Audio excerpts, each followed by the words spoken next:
It's my distinct pleasure today to be here with David Dickinson.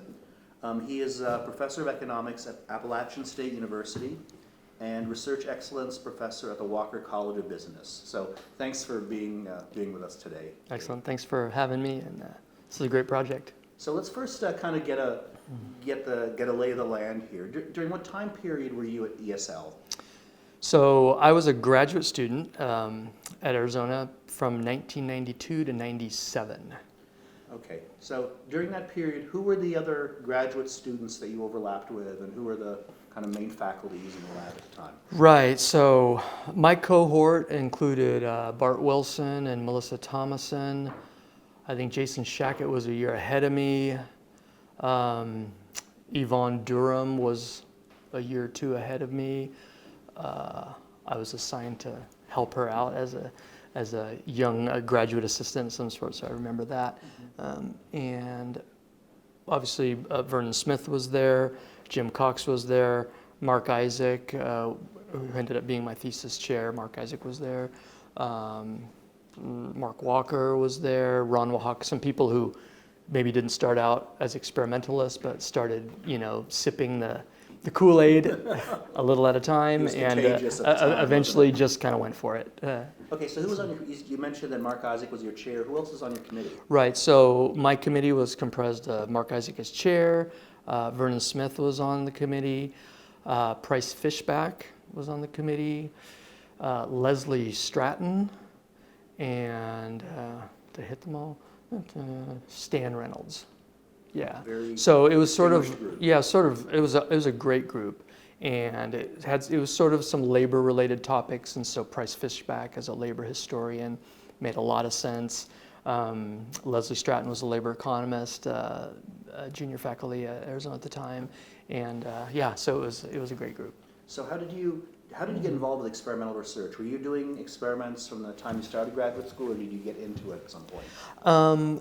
So I kind of had to get into it. I actually didn't know anything about experiment. I mean, my honest take is that I had no idea really what experiments were.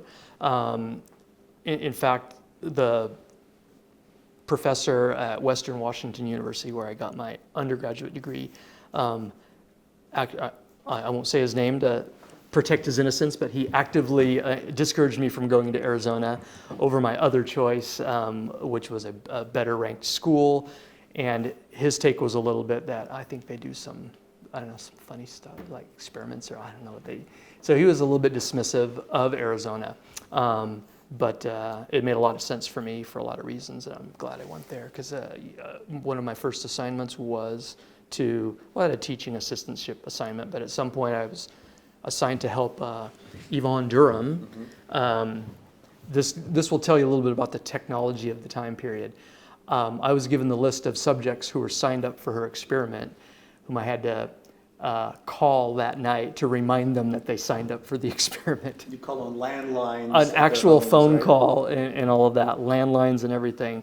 And so, but of course, you had to have some exposure to experimental economics in the coursework there. So, then I started appreciating it, and eventually kind of landed with Mark Isaac,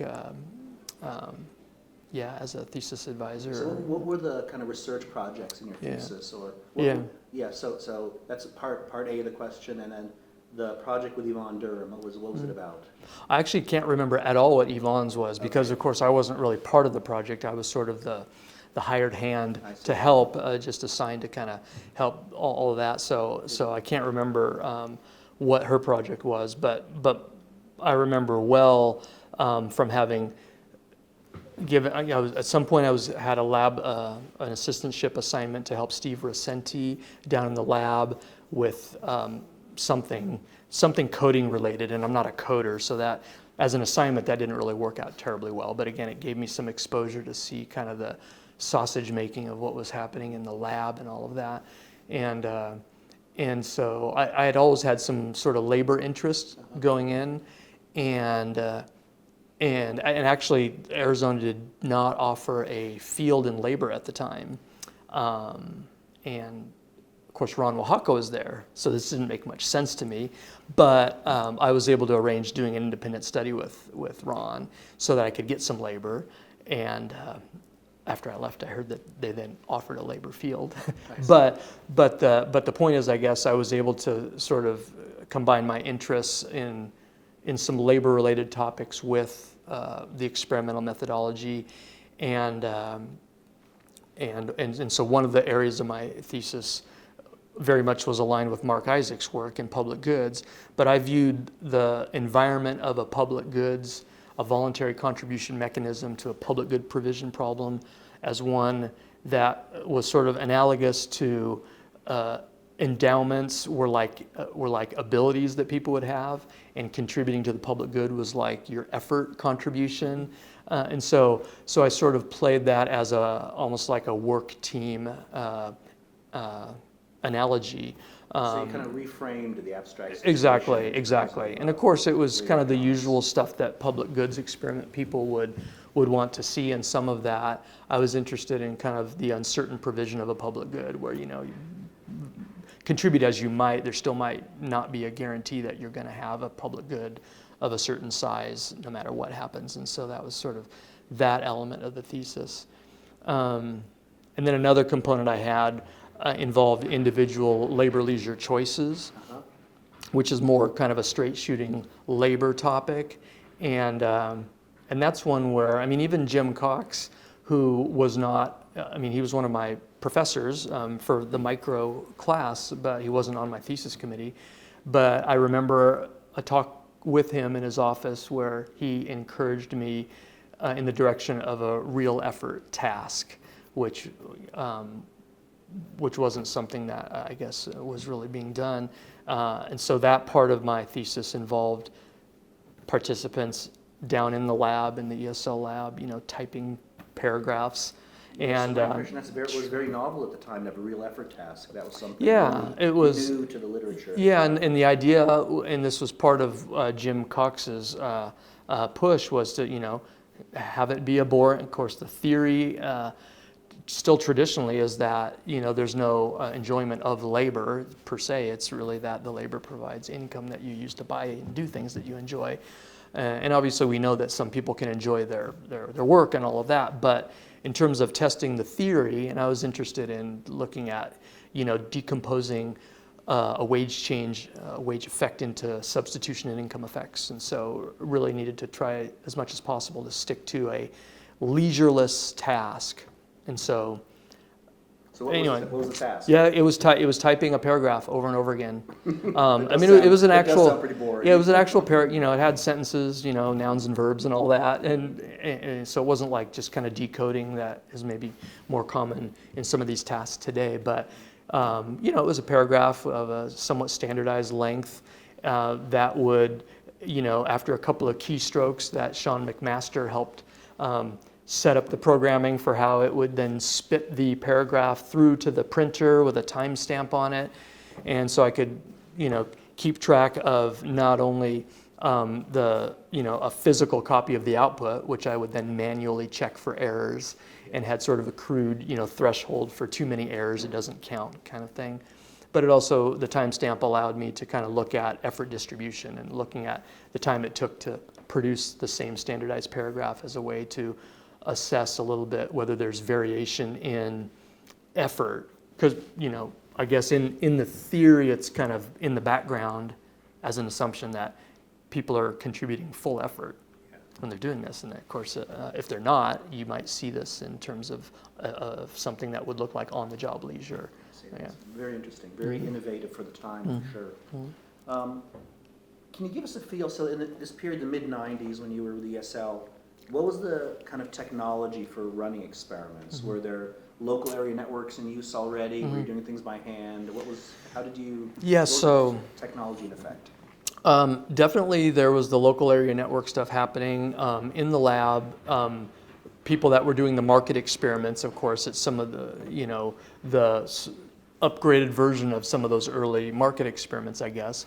I wasn't doing market experiments, so I wasn't part of that. The extent to which I used the technology in the lab involved using the terminals to type the paragraphs and then got spit through to the printer. So I wasn't as much of, I certainly didn't need the networking capability. I mean, these were individual labor leisure choice tasks, right? So I didn't need the networking capabilities. So I couldn't appreciate exactly where things were at on the forefront of that relative to anywhere else, like you might have elsewhere. But and then of course you heard the technology of the phone calls to verify subjects were planning on showing up for their experiments. So, but then my public goods experiments were hand run, so sort of classic hand run, paper and pencil, and that sort of thing. Yeah. So kind of let's put kind of your experience into perspective. How would you say that your graduate student years at ESL influenced you, had a lasting influence later in your career? How would you describe the influence that it had? Oh, it was a big influence because obviously I ended up doing my dissertation using experimental methodology, and so I went out of Arizona.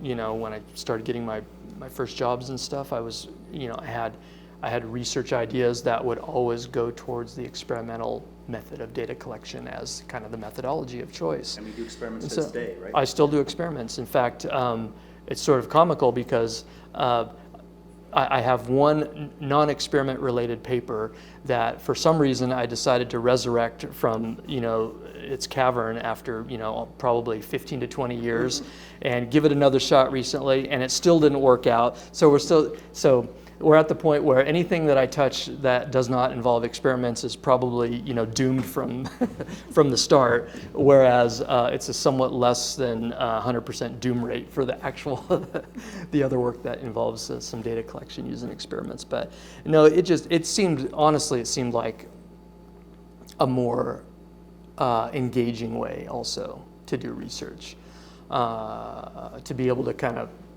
watch the data get collected or kind of be part of that process. I found that interesting. I found that, of course, as long as you could figure out how to design your environment, there wasn't really a limitation to the kind of question that you could ask. Sometimes that was a challenge to figure out how to design the environment, and sometimes you end up doing things that are more complicated than they should have been, and then that causes problems on the back end. But I've always been that's been my go-to. In fact, my first tenure track job was at Utah State University. And, I hooked up with an ag economist, Devon Bailey at the time, and his interest in working with me was to see if, there was some way where experiments could help answer some questions that he had about consumer valuation of traceable food systems and stuff like that. So again, I think others saw the value in being able to collect data for something that otherwise you're just sort of doing your best to find observable, publicly available, this, that, or the other to tell your story. So it's always been experience. Yeah. So let me ask you something a little more offbeat. So can you think of a kind of funny or interesting story about something that happened while you were at ESL? I do remember. So part of the public goods experiments world is that you need sort of to meet your group number to make this happen. So unlike individual decision making, you get a session set up or whatever, there's a little bit of the anxiety of whether you're going to get the people that you need to show up. One time I was a person or two short, and of course you feel the reality of scarce resources more so as a student trying to do your dissertation research. And so my approach to dealing with the panic was to go immediately outside of where the lab was, where I knew there was a hot dog stand that was a pretty popular hot dog stand. And I went out to the hot dog stand. There's a few people sitting at tables around, and I just kind of did the out loud pitch. Hey, experiment going on. This is about how much you make. How much time? Any takers? I need a couple people. It worked. And it worked. That's great. That's great. I don't know if maybe I shouldn't say what paper that data collection was part of in case that's viewed, but that was not the lion's share of the data. So that's great. Yeah. Well, thank you very much for sitting with me and my pleasure. And relating your experience at ESL. Yeah, thanks. Those were great years, and ESL, it's always been meaningful for experimentalists as a whole. I think even people that only have sort of a more adjacent attachment to it. So as a student, it was great. Those were great years. Thank you. Yeah.